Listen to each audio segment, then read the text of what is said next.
ఇక బాలిక మిస్సింగ్ ఘటన ఖమ్మం జిల్లా పెనుబల్లి మండలం ఉప్పలచిలుక గ్రామంలో జరిగింది. కస్తూరిబా గాంధీ పాఠశాలలో 9వ తరగతి చదువుతున్న బాలిక శనివారం సాయంత్రం ఆడుకోవడానికి అని వెళ్లి తిరిగి రాలేదు.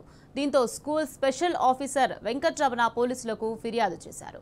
సమీప సీసీటీవీ కెమెరాలను పరిశీలించగా ఒక వ్యక్తితో బైక్ పై వెళ్తున్నట్లు రికార్డైంది. దీనిపై పోలీసులు కేసు నమోదు చేసుకుని దర్యాప్తు చేపట్టారు.